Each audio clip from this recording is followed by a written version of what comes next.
ఎవరికి? మన ఆంధ్రప్రదేశ్. ఈరోజు 236 మార్కెట్ కమిటీల్లో కనీసం 500 కూడా రెగ్యులర్ ఎంప్లాయీస్ లేదు. 500 మంది వాళ్ళు అక్కడ ఇక్కడ ఏం జరుగుతుందంటే సార్, ఒక రెగ్యులర్ ఎంప్లాయీ ఒక విజయలక్ష్మో, వరలక్ష్మో, లేకపోతే కోసిరత్నమో, లేకపోతే ఇంకో పేరు ఉంది సార్. ఆ పేరు, నా పేరు నక్కా వెంకటరత్నం. నా ఐడి కార్డు చేసుకుని నేను చెక్ పోస్ట్ డ్యూటీ చేస్తున్నాను. డ్యూటీ చేసినప్పుడు ఎలా లారీ డ్రైవర్స్ కానీ, క్లీనర్స్ కానీ ఎడ్యుకేటెడ్ పీపుల్స్ అందరూ కూడా డిగ్రీ వాళ్ళు చాలా ఎడ్యుకేటెడ్ ఉన్నారు.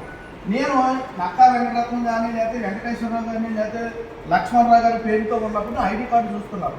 ఇక రసీదేమో వరలక్ష్మి అని, కోసిరత్నం గారు అని వాళ్ళ సంతకం మేము పెడుతున్నామండి. ఇక్కడ రెగ్యులర్ ఎంప్లాయీస్ లేక మాకు అథారిటీ లేక వాళ్ళ పేరుతో మేము రాస్తున్నాం. అలా అదే సార్ అదే సార్. ఇప్పుడు మీకు ఈ విషయానికి ఎందుకు చెప్తున్నారంటే, మీరు రేపు పొద్దున కమిటీలో మీటింగ్ జరిగినప్పుడు ఈ కమిటీలో ఈ లెక్కలో ఏదైతే మేము సారాంశం వ్యక్తపరిచామో దీన్ని ఖచ్చితంగా ఎవరైతే రెగ్యులర్ ఎంప్లాయీస్ ఉన్నారో వాళ్ళ పేరు మీద, ఎందుకంటే మనం దీన్ని తప్పుపడతాం లేదు. రెగ్యులర్ ఎంప్లాయీస్ కొరత ఉంది. 1994 నుంచి రిక్రూట్మెంట్ లేదు. రిక్రూట్మెంట్ ఆగిపోయిందండి.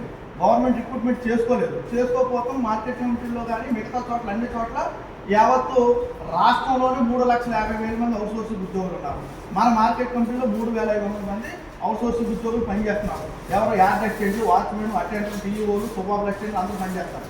కానీ రెగ్యులర్ ఎంప్లాయీస్ తక్కువ ఉండటం వల్ల ఇలా ప్రతి సంవత్సరం మనకి టార్గెట్ ఇస్తున్నారు. ఈ టార్గెట్ని కంప్లీట్ చేయాలంటే కేవలం ఈ అవుట్సోర్సింగ్ ఉద్యోగులు వీళ్ళందరూ కూడా ఆయా చెక్ పోస్టులో కానీ, ఆయా క్యాడర్స్ దగ్గర కానీ, ఆయా మార్కెట్ కమిటీలో కానీ ఈ అవుట్సోర్సింగ్ ఉద్యోగులు మీ పేరు ఎవరైతే సూచిస్తారో వాళ్ళ పేరు మీద మేము కన్స్ట్రక్షన్ చేస్తాం. కానీ మా పేరు అక్కడ కొంతమంది క్వశ్చన్ చేస్తున్నారండి. మీరే ఒక ట్రేడర్ సార్, వ్యాపారస్తులు, మీ దగ్గర మేము వెళ్తున్నాం. వెళ్ళినప్పుడు మీకు సెస్ కట్ ఇచ్చారు. ఆ రసీదు ఇచ్చినప్పుడు మీ పేరు నేను అక్కడ రాసిస్తున్నాము. రాసిస్తుంటే మీ ఐడి కార్డు ఏంటి, నా ఐడి కార్డు ఏంటి డైరెక్ట్గా కనపడుతుంది నా ఫోటోతో. నువ్వు ఎందుకు పెడుతున్నావు పోర్చుగా, ఇది మీరు కరెక్టా కాదా, ఈ సంతకం మీద ఎందుకు పెడతలేదని అడుగుతున్నారు. కాబట్టి 30 సంవత్సరాలు మేము పనిచేస్తున్నాం. కాబట్టి ఏదన్నా పొరపాటు జరిగినా ఏదైనా సరే మేమేమంటున్నామంటే గవర్నమెంట్ కూడా లెక్క ఇచ్చాం సార్. మన కమిషనర్ గారికి మన 29వ తారీఖు మేము ఆల్రెడీ ఇవాళ ఇక్కడ మార్కెట్ కమిటీలో సెక్రటరీ గారు ఉన్నారు. ఆ సెక్రటరీ గారికి అథారిటీ ఇచ్చి గవర్నమెంట్ మా డిపార్ట్మెంట్ సెక్రటరీ గారికి అథారిటీ ఇచ్చి నేను పర్లేదు బాగా చేస్తానని చెప్తే నా దగ్గర పూసీకత్తు ఏదైనా పూసీకత్తు తీసుకుని బాండ్ పేపర్ ఏదైనా తీసుకుని నాకు ఆ అథారిటీ ఇప్పించమని అడుగుతున్నాం సార్. ఇస్తే ఇంకా మార్కెట్ కమిటీ వేల సంవత్సరానికి 700 కోట్ల రూపాయలు సమకూరుస్తున్నామండి. భారతదేశం మొత్తం యావత్తు ఆంధ్రప్రదేశ్లో 236 మార్కెట్ కమిటీలో సుమారు 700 కోట్ల రూపాయలు సమకూరుతున్నామండి. ఈ ఆదాయం వస్తుందండి. ఈ ఆదాయం రావడం వల్ల రైతులకు అనేక అభివృద్ధి కార్యక్రమాలు చేస్తున్నారండి.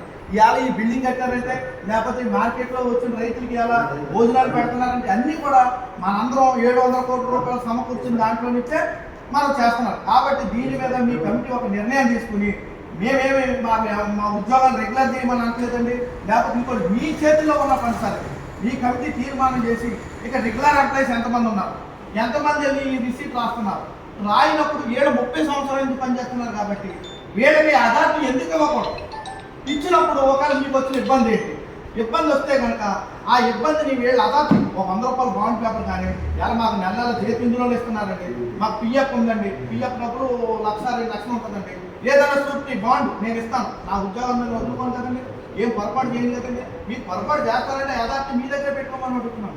సంబంధిత శాఖ కార్యదర్శులు ఎవరైతే ఉన్నారో మార్కెట్ కంపెనీలో ఆ కార్యదర్శి వారికి ఆ పవర్ ఇచ్చి వాళ్ళనే ఈ వెంకటరత్నం కానీ, ఈ శ్రీరాములు కానీ, లేకపోతే నాగరాజు కానీ వీళ్ళు పర్వాలేదు 30 సంవత్సరాల నుంచి ఎంతో ఎక్కడ ఫ్రాడ్ చేయకుండా చేశాడు కాబట్టి ఇతనికి నేను ఇస్తున్నానని ఆ పవర్ ఆ కార్యదర్శికి ఇప్పించమని మీరు కమిటీలో తీర్మానం చేసి ఆ రిజర్వేషన్ కాపీని దీని ద్వారా మీరు కమిషనర్ గారికి పంపిస్తారని మా అసోసియేషన్ తరఫున మిమ్మల్ని వేడుకుంటున్నాం.